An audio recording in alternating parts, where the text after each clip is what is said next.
Andrew Downs. I'm proud to support Three Beards Media, and I would love to work with you. If you need merchandise for your company, organization, band, softball team, whatever, I can help. From name brand apparel to promotional items, large orders or small, online stores, and more, I can help your brand stand out. AKC Marketing is local, based in Johnston, and we are an employee-owned business, so our costs are low and our turnaround times are fast. But most importantly, we give you personal service to make sure you get exactly what you're looking for. Email me at andrew@akcmarketing.com or find me on social media, and let's make some cool stuff together. Now sit back and enjoy this Three Beards Media podcast.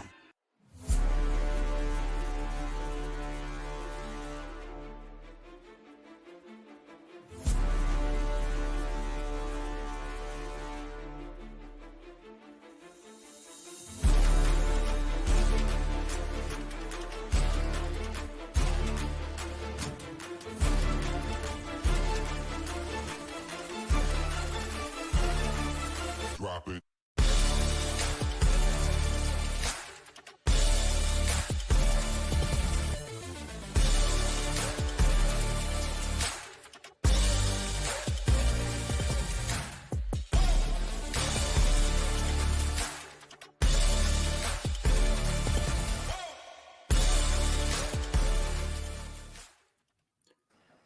Welcome back to another edition of the Ball Don't Lie podcast. We are in season 5, week 4, episode 4. I'm Ted Hawley, joined here with my co-host Justin, as always. What's up, buddy? Nothing, man. Just can't believe September's over. It's wild. It is absolutely wild. Speaking of wild, boy, did we have some bad beats last week. Just chalk it up to another one. Recapping, just the quick recap. With my 3-2 week, my 2 losses were the Cardinals were absolutely robbed. Gross. That was gross. A 14-point swing on the ref. Just saying that. I mean, that was a pick 6, but with 2 minutes to go before half, that was absolutely the difference in the game. Yep. You're up 14-13 and a half. That doesn't happen. Instead, you're down 2 touchdowns. It's just wild. That one was wild.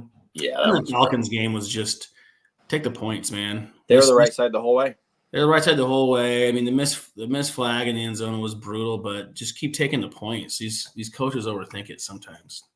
Yeah. Take points twice, win by 1. Yep. But my grossest beat of the week was my Iowa State under 52.5. Oh, yeah. That's right.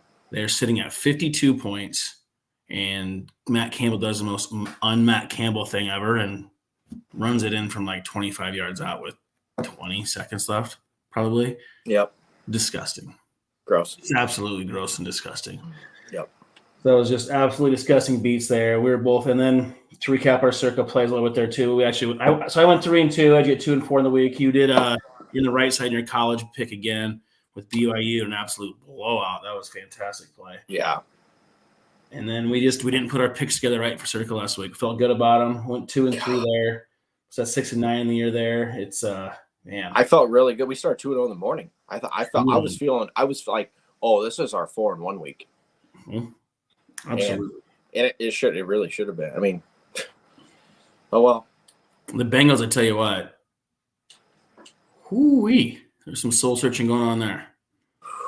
Man, I don't know what to think about. I don't know. I don't know, but if you go 0-4 and lose to the Panthers to get you to 0-4, I just don't know. You're gonna have to revisit a lot. You're gonna have to. Well, the head coach is going first. Yeah, he'll go first, and then. But man, there's something going on. Like that team, I don't know what it is, LeBuro. I can't pinpoint it. The offense was okay, but dude, since he used to play really good defense, they can't stop anybody. They could not get off the field on 3rd down. It was crazy. Yeah, they couldn't. They could not get off the field on 3rd down. It was just wild. No. Jay Daniels is a dude, though. By the way, that guy is a dude. Yeah, he was my favorite. He was my favorite by far. He was mine too. Him and Neighbors are my favorite guys in the draft, and Neighbors is really good too. He's having a nice little game here too. Yeah, he likes football. He does like football. That dude loves football. Yeah, he is. Yeah. Well, once they get an actual quarterback there, look out. Yeah. And Dallas is making Daniel Jones look better than he is too. Dallas is smacked booty. Those are two very, very average football teams playing each other right now. I'm not sure who's better. I did take Dallas tonight. I am 3-0 on Thursday Night Football, so we'll see. I got them at -5. We'll see if they come. Yeah, that division's going to be – I mean, one of these teams might be fighting for, like, the 8 and 9 playoff spot. It's I don't know, man. Yeah. All right, we don't need to recap it that much. There's a full slate again. We're at week 4 already. Like I said, September's almost over. That went fast, dude. That went really, really fast. Fast. And I got 5 plays again this week that I like. Okay. This is our week. So. I hope we agree again because I mean this is my favorite card this week. Really? Yeah, by far. I like a lot, and it's been a dog season so far. And that's why I'm pissed. And I am going the other way this week. I have 5 favorites on my card. I actually have a bunch of favorites myself. It's gonna go back. Stuff equals itself out anyway. And there's just some lines that come out and they just stink to me. It does. I just regret because I am especially in I mean, I do have a dog or two on here, but it's the bigger dogs, and that's what I normally play. You usually thrive on those. Those are my best ones, and I'm picking, and it's not that I'm not picking them. It's just that it's the wrong ones getting home all the time. I'm like, oh my gosh, it's been super. The casinos are getting rich though because those teasers have been getting blown up. I will give the listeners a little beware here this week. I believe all the undefeated teams are underdogs. Yep. I don't know if that's ever happened before. It's very weird. Yeah. So who knows? We'll see what happens. But they probably all don't. They all don't win this week. So. Well, I'll give you one to kick it off, and it's just gonna go back to the preseason play for me right now. The Falcons are 2.5-point favorites at home against New Orleans. I think we saw a little bit. Look, they play all right. Phillies. The NFC East is just not very good this year.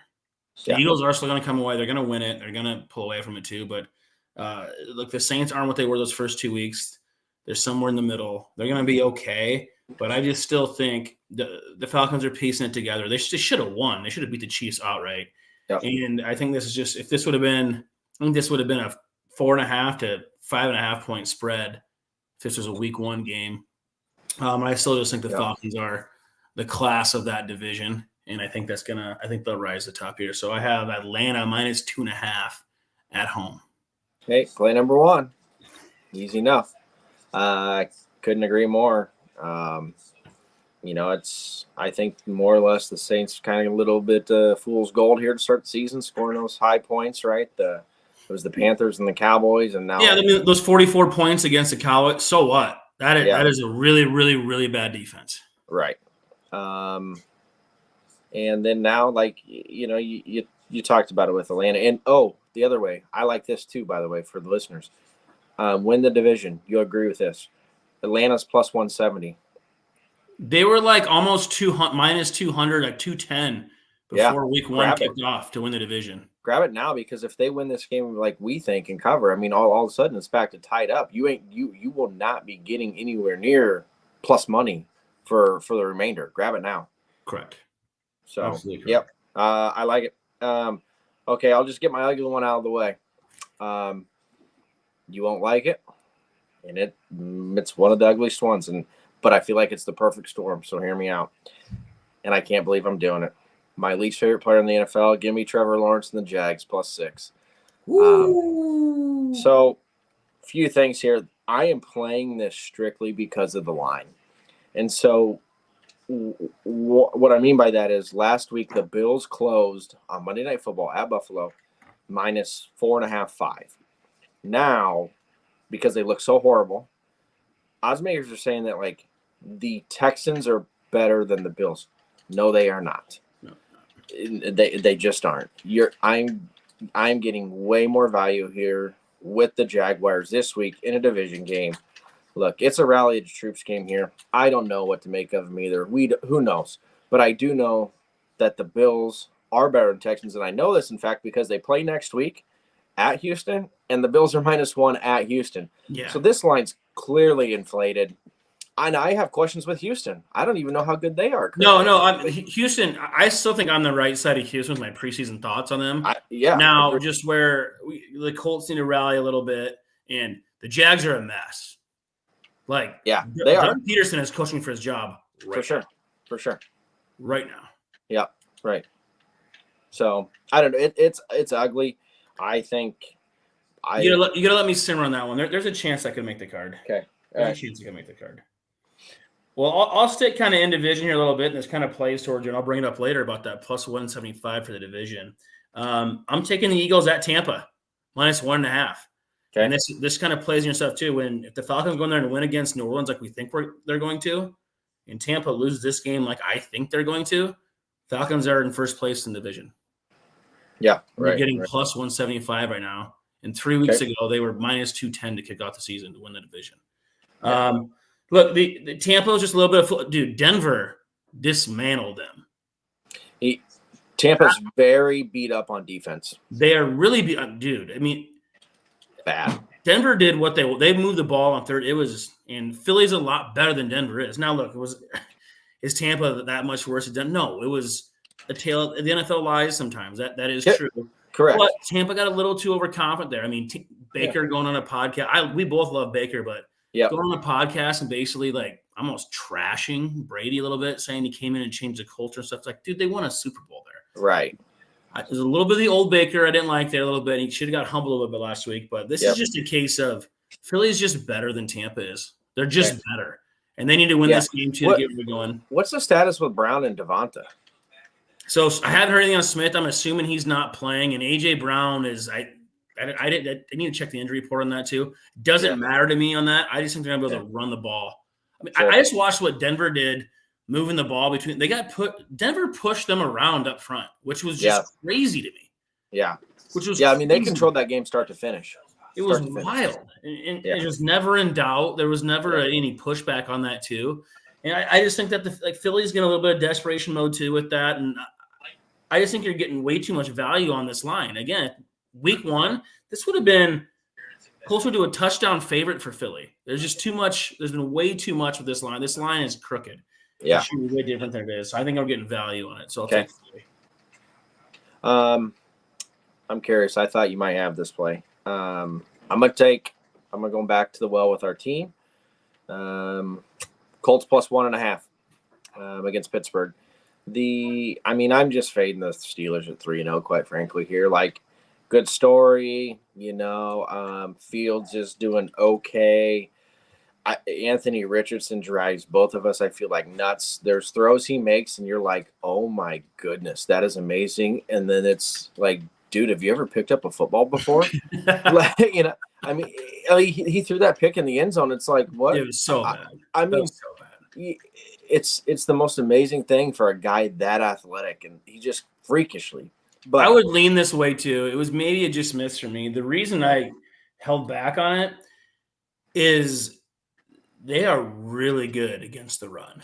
Pittsburgh is, and they just have, I think, the biggest game record in the league with their pass rush, and that's Watt. He might have just wrapped up Defensive Player of the Year already. Dude, I don't know why I didn't. Maybe I just wasn't giving enough credit, but I just watched more of his snaps maybe start to do. I'm like, that dude just does not quit. His motor does not stop. It's incredible, actually. Yeah. It's incredible. Yeah, he can flip games. That guy is what literally TJ Watt is the reason that makes me pause here, because I'm just like, the guy just going to wreck games. He's going to make Richardson do something really stupid. Maybe that's what makes me nervous. But I'm with you here. Look, Pittsburgh's is weird. They've been hanging on. Yeah, I mean, they're due for a little bit. And look, we were both high on the Colts preseason here too. This kind of, we're only 3 weeks in. This fits the mold. I'll think about that too. That possibly makes a card as well. All right. Here's one that's gross. I'm interested to see what you think about this. Okay. So I am way down on this team. I don't like the team. Don't like the quarterback. Me with the Jags? I don't like the head coach. Me with the Jags. I think they're maybe the worst offensive line in football. But I just think the Rams are so beat up right now that I kind of like the Bears minus 3 at home. I actually grabbed it at 2.5 when it opened, but I like the Bears minus 3 at home versus the Rams, like kind of a lot, actually. Play number 2. Okay. Like Yeah. I sneaky, like really, really like this game. Like I'm going to Same. hammer it. Yeah, same. So, Chris Ships filling in, producing for us in the background too. He's not going to know what to do with himself on this. That's actually both on the Bears. It's going to scare him. He probably passed out. Yeah, I agree. I'm fully on board here. Like the Rams, that comeback last week was just kind of fool's gold against the Niners, and that does play a factor into the lines. Dude, that was disgusting.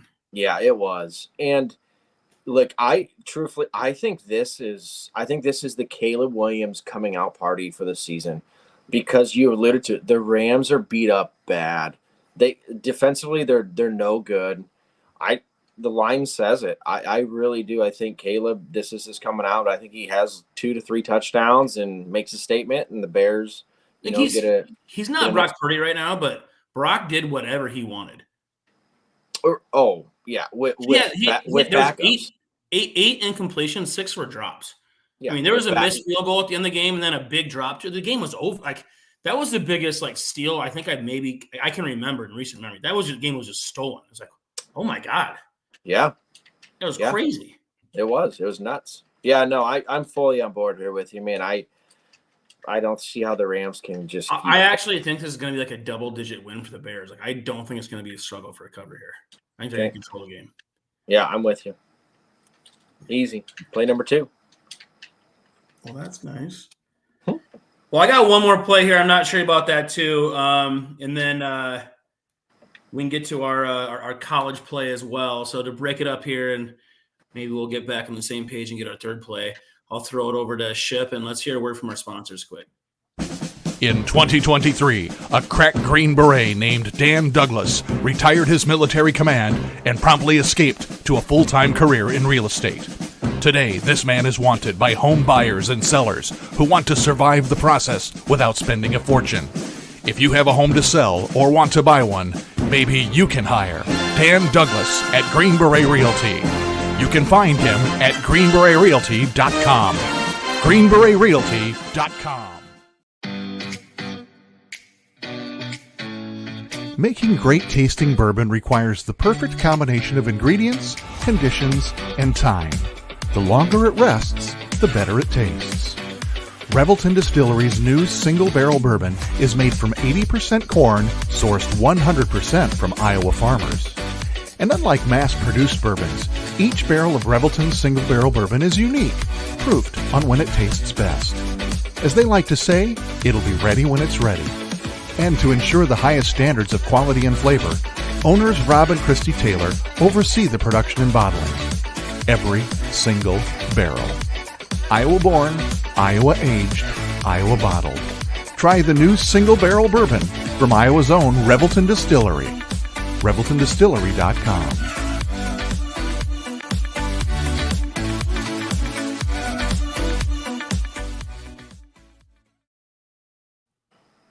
Welcome back to the Ball Don't Lie podcast. I'm Ted Hawley. That's Justin Small. Just a quick recap of where we're at here. Small with 4 plays. Atlanta minus 2.5, Jags plus 6, Colts plus 1.5, the Bears minus 3. So far, the Falcons minus 2.5, Bears minus 3, and the Eagles minus 1.5. I am going to go back to the well again. Okay. With our guys, I think we're. I know where you're going. I think we're 2-1. I think we played them every week. I think I have anyway. I think I'm 2-1, and they should have covered last week. I'm going back to Arizona. Arizona minus 3. Washington's going to be a fun, hard out. They're really, really bad defensively. Yep. They just are. I mean, I'm not sure what Cincinnati is yet offensively. I'm really not. But they still scored, I think, 33 on that too. Daniels has to be Superman for them to win games. He's still a rookie. There are still glaring holes all over, but they do have the right guy. They really do. And the thing about Washington, too, is they're going to get better quicker than they won't. I don't think Dan Quinn's a guy you can win Super Bowls with, but I do think he's a guy that can shore up a defense very quickly. So that side of the ball for them is going to get addressed in the draft very quickly. So for Drew Shipley, always asking about Washington, too, I think they're in the short path there to kind of run that division probably for a while. Because Dallas has a lot of work coming up pretty soon. So does Philly. They're on the back end of their runs there too, and the Giants are the Giants. Yeah. So, but I just love this play. I think Kyler Murray's playing the best football of his career right now. This is just, I think they're going to go out, and some years they wouldn't come win these games, like they're supposed to. I think this is the year they put that together and they come stomp on the teams like this throats that they should. So I it's a touchdown plus win for Arizona. Just add it. Play number 3. Yep. Fully agree. I mean, look, we're also getting a rookie QB off of prime time. We're getting him on his first short week. If you're not familiar with it in the NFL, those are hard turnarounds, and now you add travel to it as well. And you're getting a Cardinals team that's probably pretty pissed off after last week. So it's kind of the best of both worlds here. We're buying low on Arizona and selling high on Washington, and selling high on a bad defense. And I just think there's so much value in this play. Like, yeah, this line preseason was probably 6.5. More. I mean, Vegas hated Washington to start the year. Yeah, like this is over a touchdown spread, I think. Yeah. This game's in Arizona. They're basically saying that this is a pick 'em. Yeah, 3 points. That's crazy to me. I'm with you. I'm gonna go back to a morning game. I'm gonna lay 2.5 with Green Bay. Okay. I think this is interesting here. I wasn't crazy high on this Packers team to start the season, but I can flip pretty quick. And even though I think last week wasn't maybe as much as it says on them as it was, as opposed to how bad maybe Will Levis actually is. But it's the line thing for me. This, if you go back to week 1, right? Like no one really knew how good maybe the Vikings might be. But if you recall, they were 1-point favorites at the Giants. So Vegas even was kind of tilting their hand there to say, we're kind of thinking this is probably an average football team, but they're 3-0, and the Packers are obviously better than the Giants. I mean, we're getting still less than a field goal at Lambeau in a division game. I feel like it's I just feel like it's a cheap price, and I think it's because the Vikings are undefeated. Is Love gonna play? I don't know. I don't know. I mean, so that is the only thing that makes me pause here. Malik Willis has played pretty damn good football, actually. He's looked really good. Maybe that's more of a testament to, the Titans staff than anything else, because Will Levis will make the rest of the season there anyway. Their new coach Callahan is just that guy's done already. Mason Rudolph will be starting here soon. Very soon. Yeah. Maybe at halftime of their game. Their next game. Yeah. And you'll see a massive improvement. If they do make that move, I will be on the Titans. I won't be shocked if you win this play here. The only reason I'm pausing on it is just because of Malik Willis. Because Sam Darnold's still Sam Darnold. I'm not believing any of this. I do think the Vikings are one of the best coached offensive teams in football. I love their head coach. I absolutely love their head coach. And I think McCarthy a really good pro. McCarthy couldn't have went to a better spot. He is in the perfect spot to do that. Sure. And somebody's going to fall for this fool's gold, and they're going to throw a boatload of money at Sam Darnold on a 3 to 4 year deal, and he's going to be out of the league in 4 years. That's going to happen. Yeah. Oh, yeah. Right. It's going to happen. It is. I'll cheer for you on this one, but this one will probably Okay. I do have okay, so do I. Go ahead. I love the Monday night game. I know Seattle's 3-0. Detroit's just a lot better football team. I know I've seen it from 3.5. I think it's 3.5 on Circa. So give me the 3.5 points with Detroit at home. I don't think Seattle's that good. I think they're the 4th best team in their division. With all the Rams injuries, they're probably not going to finish that way. I just think the Rams have such an uphill battle. They're decimated right now. Yeah. I love their roster and their team, but I just think the injury is going to be too much for them to overcome. But I'm just not big on. I know they're 3-0. Their schedule is whatever. I actually think Detroit comes out and they haven't played their best football by far, not even close yet. I think this is an absolute get-right game for them at home. If this is in Seattle, it's different. Seattle, any game in Seattle is different. This is in Detroit. It's going to be loud. It's going to be rock. I'm going to run it down their throat. I love the Lions. My last pick was also the Lions. Well, 4. So easy enough. I mean, look, I couldn't agree more. Go back to week 1, right? The Lions were laying like 6 against the Rams, or 5.5. I think it closed at.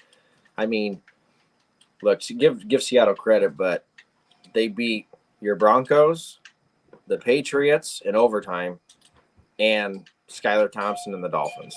Yeah, they played the weakest schedule by far. By far. Like, by far. You know, if you told me the Seahawks would say, if someone said, "Hey, Seahawks are going to win the division," I'd say, "Yeah, I guess maybe they're 3-0." If you told me they'd miss the playoffs, I'd be like, "Yeah, probably. I don't know." If like, you ask me if they're going to win the division or miss the playoffs, I'd pick miss the playoffs. Snap answer, miss the playoffs. Yeah, 100%. I couldn't agree more. Yeah, I agree. Like, Detroit hasn't looked well. That, you know, they've kind of struggled, but boy, in Seattle's defensive stats, you know, a lot of people are talking, "Oh, they're good defense." I think they're a good defensive team, but it's all based upon who they've played. Well, their defensive rankings might get wrecked after this week. So let's see this after 4 weeks, because Detroit might put up 45 on them. Yeah, I'm with you here, man. I do. I think this just feels like a get right spot, and I hope we aren't walking into it with all these short. I mean, we see it. I feel like we have 5. I'm right there with you on it too, and I'm checking because this normally isn't my style either. But no, it's not. Over 45.5 points too. I'm not going to put in my card, but I love over 45.5 for points in that game too. All I see is points. That Detroit game. I think Detroit's scoring over 30. Yeah, I don't hate that actually. Like, I think Detroit's scoring. Yeah, like 35 plus points. Seattle needs to get to like 2 touchdowns. I love the over in that game too. I tell you who just missed for me. That was the Chargers. Yeah, the 7.5's a lot, man, at home. I want to fade the Chiefs again. Dude, I think that this is a perfect fade. If Herbert didn't have his ankle, that would have been an auto play for me. The Chargers would have been an auto plug and play. If he even attempts to give it a go, I think this could be like I think this might be our one added game. Because the Chiefs laying a touchdown on the road to anybody. No, the Chiefs they're going to stub their toe a couple times. They're going to go 13-4 and probably the 1 seed. They're going to be fine.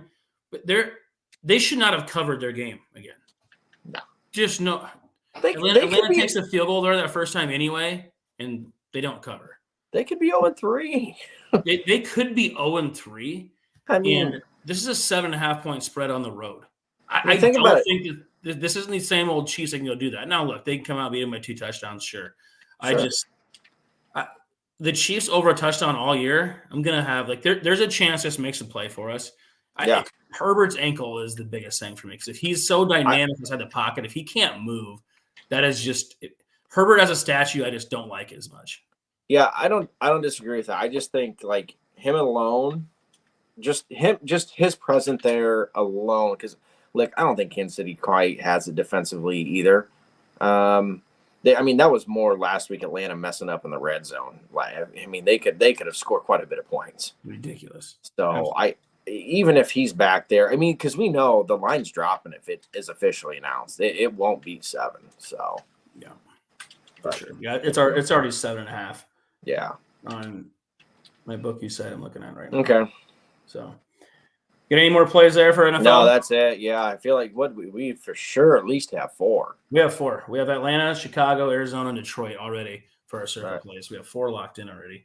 Look, hey, I'm 0-3 for my college plays. That's why I said college is so hard. My miss last week was disgusting, but I actually love my play this week. Okay. North Carolina got 70 hung on them last week. Jeez. By James Madison. 70 points. They scored 50. There's 120 points scored in that game. They're at Duke this week. The over-under is 55.5. Duke might score 50. This I went to look at, the first thing I did was go to this over under. I'm like, if it's in the 60s, I'm taking it. In the 60s, I was taking it. 69.5, I was going to take this game. I had it in my head before I went there. And I saw 55.5, and I was just like, what is Yeah. here? Oh man. That's crazy. I honestly didn't even know that. 55.5. I'm hammering the over here. They just gave up 70 to James Madison. I am absolutely hammering the over 55.5 in UNC Duke, and I'm getting on the board with my first college win. There we go. This is my favorite week too for college. I actually love this college card. Give some plays you like, but then give me your lock. Okay. I'm gonna go with Kentucky for the official play. For What's the that week. line at? They're plus 17. They're at our boys Lane Train in Ole Miss. That's a lot of points. A lot of points. However, I love fading these big time schools, especially in the South, that play these 11 o'clock kicks. I just feel like they're just waking up out of the dorm. They're kind of sleepwalking. Most of these SEC schools ain't used to 11 o'clock kick. They don't play these very often. I question motivation here, right? They probably have a late Friday night. It's a game they clearly don't care about, right? They already know how big a favorite they are. Now, Lane does know the spread. That does scare me. Lane pays a lot of attention to a spread. So he likes to win one for the boosters type of deal. But Lane also might be out too late on Friday night too. He very well could. So, Kentucky almost beat Georgia, man. I think people are forgetting about that. They should have beat Georgia. Yeah, they should have beat Georgia 2 weeks ago. That final score is not how that game went. Right. So, I'm giving them a pass. I'm like, look, they've already been battle tested. They took Georgia down to the wire. They aren't going to be afraid here. I don't know. If Ole Miss is the real deal and they go out and win by 30, so be it. But, man, 17's a ton. All right. So. All right. I can get behind that. What else do you like that didn't make the card? You asked for some more college talk, so give another player too. The other one I looked at was actually Wisconsin getting like 16 at USC. That was it's at 17. Oh wow. That was going to be my play if it wasn't for this. If I had to pick a different one, it was going to be Wisconsin with USC. Yeah. They're going out there, but that's so many points. So many points. Look, Wisconsin's off the bye off the Alabama game. I love taking teams off the bye. USC's off that loss last week in Michigan. Weird game. I just wonder like how they handle that. They threw for what, like 35 yards? Yeah. No. It's tailor-made for Wisconsin coming and just slam it down their throat too. Right. So the other game, it's so gross this week. I looked at Mississippi State plus 38.5 at Texas. I saw that number. That's so many points. Texas has Oklahoma. Red River's on deck next week. Mississippi State they are really, really bad. Oh, they're bad. I think you and I can start for them. They're so bad. Yeah, they are bad. They are bad. You are correct. However, it's like if they get to 14, there's zero motivation for why. Does Texas want to go lay 50? Absolutely. They don't. They don't. So I don't know. There's just those are the spots. I feel like there's some really good situational plays here. So this week with some games, and then we got Georgia Bama, man. I guess that's a big game. I love Georgia in that game. I'm gonna be playing Georgia. Yeah, I'm with you. So I gotta see the new coach in his first really, really, really, really big game like this, especially this game. I'm gonna go coaching on that one. Yep. No, I see it the same way as you. So. All right, buddy. Well, I'll run through the plays here quick. I had 5 plays for the NFL. I believe you had 7, which is that's more like the small card.